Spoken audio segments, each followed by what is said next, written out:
I think that creativity is a practice. I think that the only way that you are creative is if you practice at being creative.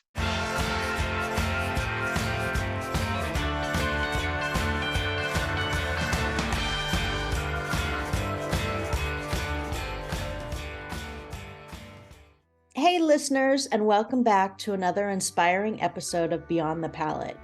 I'm Whitney Rosenson, your host and owner of Art Dimensions in Los Angeles, and I am so excited to be interviewing Michael Facchinello today, the founder and CEO of Altamira, a social marketplace for art, artists, and their fans. Altamira is amazing because it's focused on creating the best way for artists to sell their work online, build their brand, and engage with their fans while also empowering collectors to find great art. This new platform is fantastic. If you're an artist listening in today, a collector, or simply a fan of great art, you're in the right place. Hi, Michael. Hi, how are you? Thanks so much for having me. Thank you for being here. Welcome to Beyond the Palette. And how are you? I am doing well. Just enjoying some snow here in Colorado. Right. Okay, good. Well, I appreciate you taking time out of your busy schedule to chat with me. So let's dive in. All right, that sounds good. For the listeners who don't know who you are, can you briefly explain your journey to where you are today? My background is actually in building technology. I spent the first part of my career, the first decade of my career, working for a design agency where we would design and build websites, software, and apps for clients. And while I was doing that, our office was located in Chicago, Illinois, in the Fine Arts Building. And so got a good exposure to art in that way, and just started thinking about how art wasn't really taking advantage of technology to its fullest, in how it was sold, interacted, and transacted online. But backing up a little bit further, even I grew up in Colorado, where my aunt owned a gallery in Basalt, and so I spent a lot of time there as a kid. My grandparents lived in Aspen, so I'd spend the summers there with them, and got fascinated by the business of art, fascinated by the art itself. And so my grandparents actually started my collection for me. I think it was my 10th birthday. They purchased a work for me, and I still have that. It's hanging above my couch, actually. And so tying those two things together, technologist by trade, art lover by being raised, I guess. I don't know what the correct term is And for not that, by but night. yeah. And so combined those few things to create Altamira. Like I said, looked out into the marketplace, and you have a lot of e-commerce platforms that are really just true e-commerce, where it's like Amazon, and the person purchasing doesn't have to do a lot of consideration. They aren't going to necessarily need to come back to the site a lot. So we tried to take advantage of what technology offers us in optimizing for recurring engagement, optimizing for peer and critic review to give buyers more confidence, and kind of create something that facilitates and takes into account how that different purchase process takes place for art. And sorry, I'm kind of going on and on. No, that's fine. I mean, you're totally describing the platform, which is great. So I was going to say, I love the wording on the homepage, on Altamira's homepage. It says create, critique, collect, connect. So you touched on this, but how is Altamira all about those four C's, and what is the mission of Altamira? I'll start with the mission. Our mission is to empower anyone who wants to participate in art to do so. Also, looking into the art world, it's a little crazy. There are galleries that will do background checks on you before you can make a purchase if you're a collector. And then for a lot of artists who are wildly talented, you've got a small number of people who are sort of determining the fate of you and your work, whether it is acclaimed or not. And so we every decision we make is guided by that mission. How do we empower and open up the world of art? How do we democratize it? that feeds into this sort of tagline or the homepage wording: create, critique, collect, connect. The create one hopefully is a little bit obvious, but for artists, it's there to just sort of be a call to action for what they're already doing. But then a big piece of the platform is critique, actually. We do have a number of critics on the platform who are writing critiques of individual works posted. Almost every artist on the platform has been critiqued, whether that's a 250 word sort of shorter one or a longer form critique. Collect, obviously, we want artists to have their work purchased, and we want collectors to find that really cool critic in peer reviewed work that can sort of serve the critiques and the peer review. We also see as another indicator for collectors, where the if you asked a collector 10 years ago what they looked at when they were purchasing a work, most people are going to say, I just want to find work that I love, which is great, and that's what we want to encourage. But then there's another subset that says, I want to see what works are in a museum. I want to see what gallery the artist is represented by.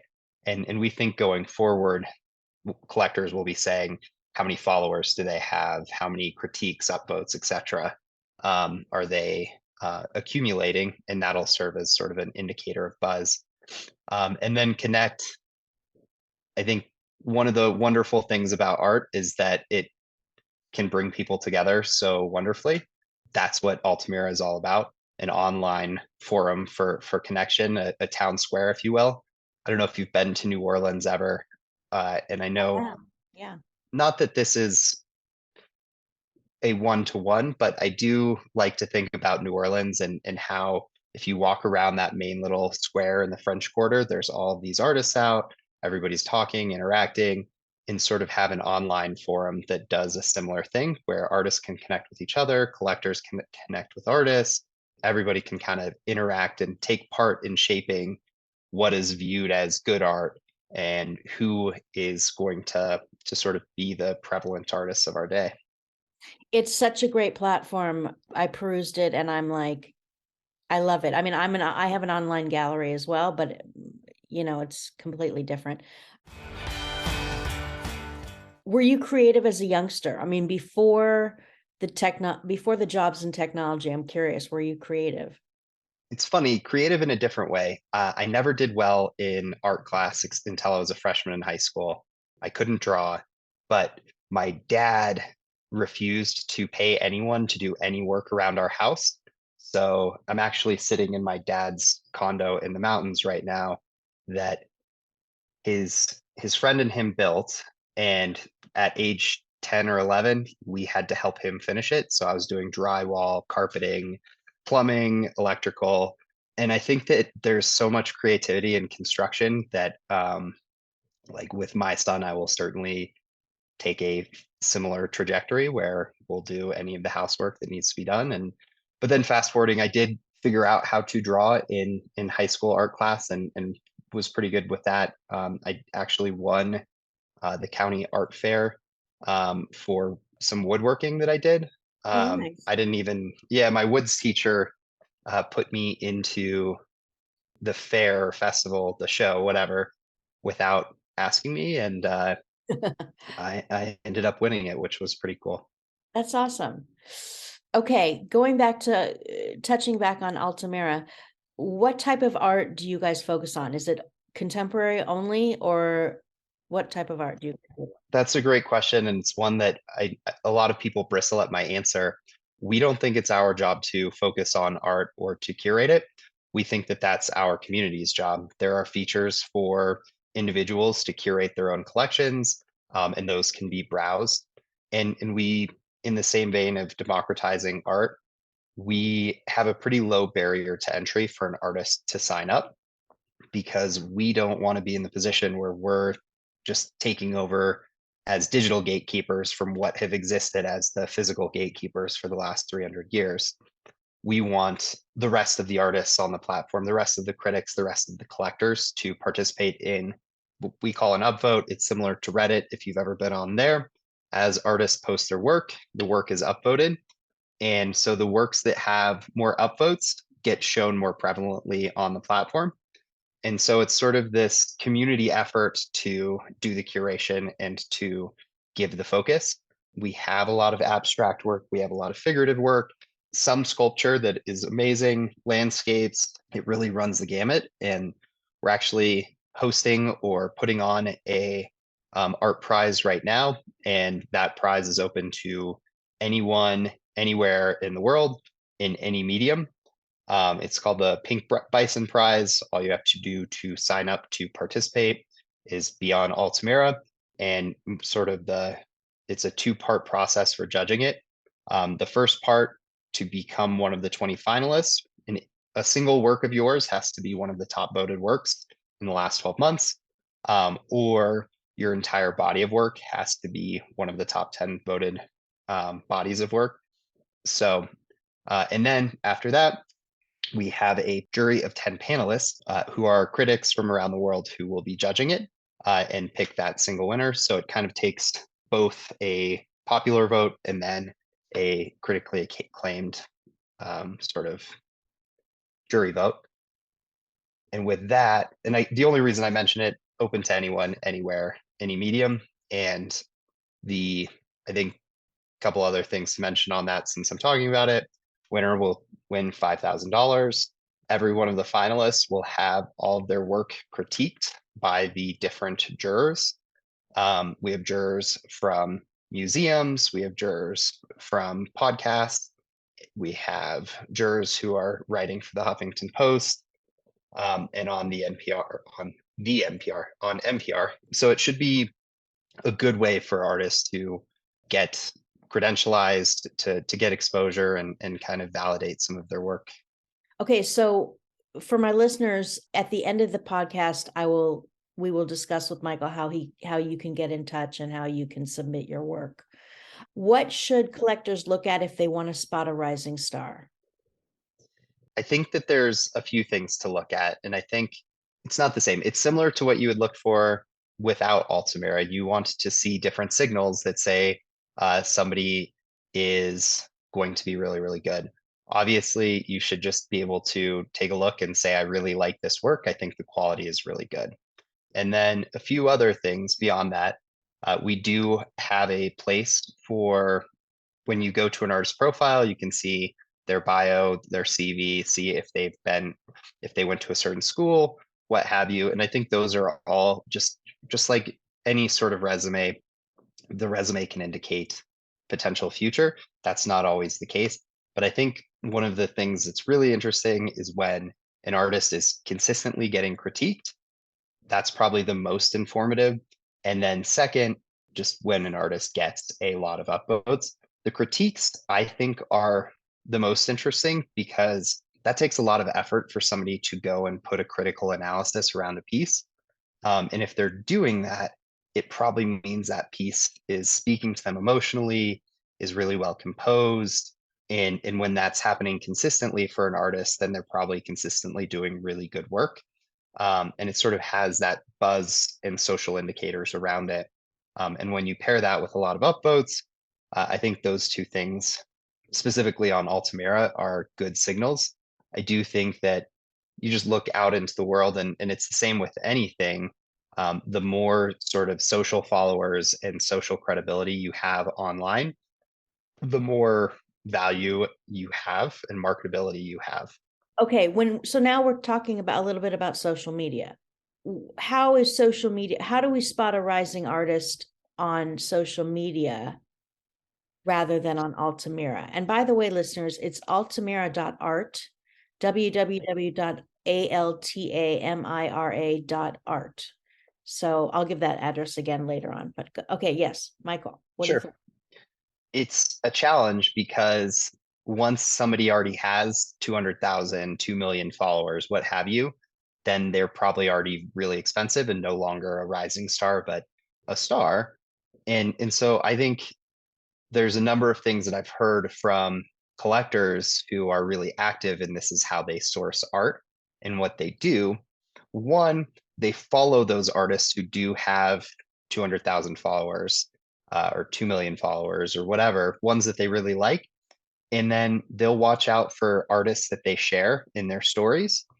And then if they like that artist's work, then they'll kind of go down the rabbit hole. But I think another interesting, and this takes a lot more work, but I guess it depends on how much into the hunt you are as a collector. One of a collector that I've talked to goes and looks at a handful of different MFA programs and will go and look at the senior theses online and then find each of those individual students on social media and see which ones seem to be getting traction with trends of more likes on their photos. So most of the time, if you go back, you can see like the first photo posted on anyone's Instagram has like 5 likes and then they kind of trend up. So he will go and do that and see if there's a consistent upward trend on the amount of likes they have on their photos. Like I said, that's a lot of work, That's a lot of work. Yeah. but he is But it really works. into, yeah, it works. And he's really into the hunt of it. And he likes to find students early and will buy their entire catalog of work. But he also cares about the value going up, and but he's also a somebody who loves art. And I know it's sort of a dirty word or dirty notion as a collector to care about the value going up. But for him, it supports the ability to buy more work. He'll buy an entire body of work from an MFA student, give them a nest egg to really start into their career. That'll go up in value over 2 to 3 years. He'll sell one or two of the 10 or however many pieces he buys, and then use the money from that to buy another full collection. So it is a business for him in many rights, but he also uses that to support his love of art. Why is it a dirty word or a dirty, for collectors to be concerned about value? I mean, I don't think it is personally. I think that I don't either personally, but I'm curious. Yeah. it's just interesting because I think that well, let's ask a more fundamental question. Why do people collect art? There's a large number of people who collect art because it's imbues something about their identity. It says something about who they are. And so they like to collect work that reflects them in a specific way.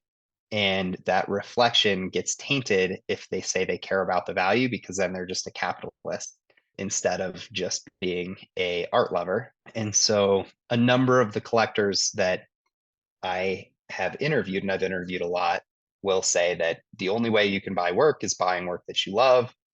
And then I'll ask them like what their favorite piece is, what their least favorite piece is, what the last piece they purchased was. And inevitably on their least favorite, they'd like it least because for some reason they could have bought another work that they liked similarly, but the other work went up in value more. And instead they bought the one that didn't go up in value. So it's like you say this, but then you do care. You just can't say that you care because your identity is so entrenched in just caring about art for the sake of art. And so I think that's where it comes off as. I think people should be more honest with themselves and be okay with being happy that their artwork went up in value. It's good for the artist, it's good for them, it's good for the industry. There's nothing wrong with that. Agreed. Agreed. What commission do you guys take at Altamira? Because a lot of my listeners are artists, so I just want to talk about that first. In service of the mission we talked about earlier, we've really tailored Altamira around the artist. We take a 10% commission. We have a referral program set up where if an artist refers another artist, then they make a 1 or 2% commission of that artist's future sales in perpetuity. It's not going to make anybody super wealthy, but if you're a really popular artist, it could help stabilize your income over the future going forward. It also aligns incentives. We want everybody to sort of be pointed in the same direction, to have a community where it's not like take, give, but just everybody's sort of giving together. And the more that it is tuned like that, and the more that we sort of align those incentives that way, it'll be better for everybody. And so that's kind of, I'm trying to think of what other things like that are worth mentioning. Those are probably the two big ones at the moment. Well, that's great. I mean, you are an artist-centric platform, true, through and through, which I think is so vital. How do you think the artist gallery relationship is changing? Like, why is power shifting to artists more these days? I think it stems a lot from what we've discussed, where so much of the relationship the artists are managing, the galleries handle less and less of it, and it's expensive for an artist to deal with a gallery. 50% is a large percentage. Right. And real estate costs are the craziest they've ever been. So it's not like galleries really have much wiggle room within that structure. But for example, I've talked to an artist who he does have like 500,000 followers on Instagram, and he is signed to a major gallery. He said 90% of the work that the gallery sells of his is from DMs that he gets on Instagram that he then sends to the gallery. And for him, it's worth it to give up the commission because he only wants to worry about his art, doesn't want to care about the shipping, doesn't want to care about the transaction, the All the actual like. logistics, he doesn't. Yeah. Yep. And so with Altamira, that's something we've take care of all of it. Our shipping partner shows up at the artist studio, packs it, takes care of the rest of the process. That shipping cost automatically gets charged to the collector. Payment processing, that's all baked in.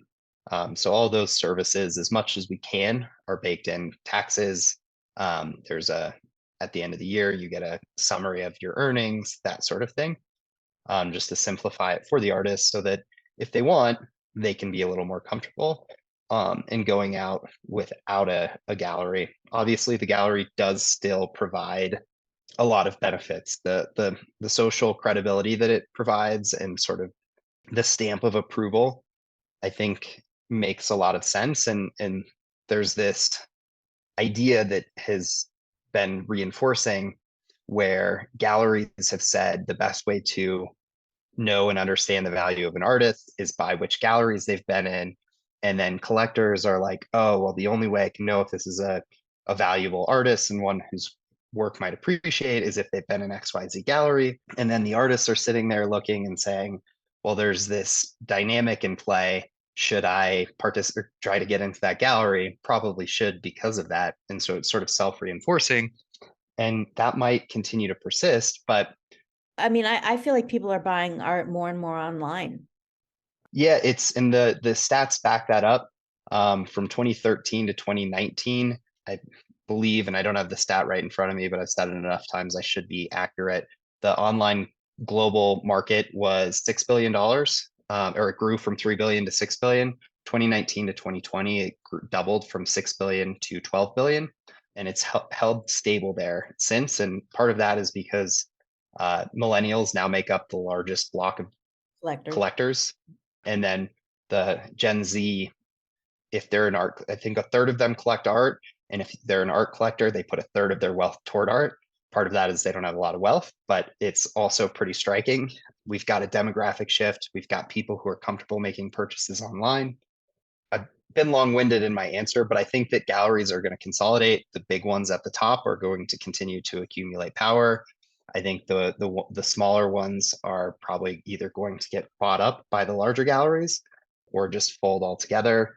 It's the headwind of real estate costs is really challenging, and maybe if the CPI, the Consumer Price Index, continues to stabilize and potentially even go down, real estate costs will get a little bit more affordable, and it won't be quite as hard for the smaller galleries. We'll see, but there are already more galleries closing every year than what open. So I think it'll be tough. And with Altamira, we're not trying to replace galleries. We just want to be an option for artists in light of galleries potentially closing, and have an enriched ecosystem that includes galleries and includes a bunch of different modalities. So again, the address is Altamira, www.altamira.art. And I want to wrap up a little bit. How should an artist get in touch if they want to submit their work? The easiest way is just to hit sign up once you go to Altamira.Art, and then we'll go and verify your account, make sure that you are in fact an artist. There are a couple hurdles, but they're pretty low to be able to submit and post your work on Altamira. So that's number one. If you have questions, I do make myself available. I have a Calendly link that is posted on our About page. So that's just a link to my calendar where anybody can book time with me. That is to ask questions, that's to give feedback on the platform, that is to talk about whatever you might want to talk about. And I just try to make myself as available as possible. There's also a feedback button on the platform where if anything comes up, if you have a question, if you want to tell us you think we should add a X, Y, or Z feature, you can go ahead and do that. Yeah, you make it, okay, that's great. You make it very accessible and very easy for artists to get involved. So listeners, I highly suggest you check out Altamira.Art and maybe, who knows, maybe submit your work. Do you think creativity is something you're born with or something you're taught? I've answered this for my wife, so I'll answer it the same way because she doesn't think she's creative. I think that creativity is a practice. I think that the only way that you are creative is if you practice at being creative. And so the more that you do creative work, and there's a bunch of different ways you can be creative, whether that's, like I mentioned earlier, construction or painting or whatever, the better you get at it. And I Right. do believe it's one of those things that is the more different interests you have and the more that you practice being creative in one modality, the more it translates to another. And so I think that it's good to do a bunch of different stuff and to sort of flex those creativity muscles to continue to get better with them. Well said. Great answer. Okay. And let's just get into this for 1 minute. What does the future look like for the art market? Part of what I was mentioning, I think there's going to be a consolidation of galleries because of all the headwinds that we're seeing. I think that artists are going to really start to take control of their own destinies with all of the online tools that are available to them, and also the fewer gallery opportunities that they have. I was talking to a museum last week. I think that there's going to be museum shows that are totally focused around not NFTs, not digital art, but art that was completely transacted, discussed, what have you online. And I think that that'll be really interesting. I think that with online being such a big thing, we'll see more and more artwork from Africa, from Southeast Asia, from South America, all of these places getting prevalence. It used to just be that the top artist out of each region was the big one, and anybody only knew that one. I don't think that'll be the case. And I am interested to see what happens with NFTs. I think in light of the news this past weekend with FTX, they've got some NFTs have a huge headwind, but we're still excited by them. I think that there's some practical application that can help, or that NFTs can be used to sort of fuse real world art with digital art, and doing that sort of by way of Snapchat filter where artists can paint a work and then create some filters that they can sell additional works on top of that augment that work. And that's what we're excited by. That's what is on our roadmap in relation to NFTs. And I think that'll be really cool for public art, where there's those popular murals that everybody takes a picture in front of. The artist can make them original and or allow people to take original pictures in front of them if they wanted. Okay. That Sorry, this that was not no, succinct. no, I love it. It's great. Okay, we're going to wrap up. Michael, thank you so much for guesting on Beyond the Palette today.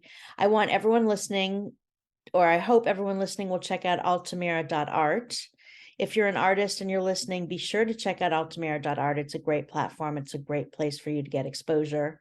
And be sure to peek and follow Art Dimensions on Instagram, which is at Art Dimensions. Everybody, thank you for tuning in. Michael, is there anything else you want to add?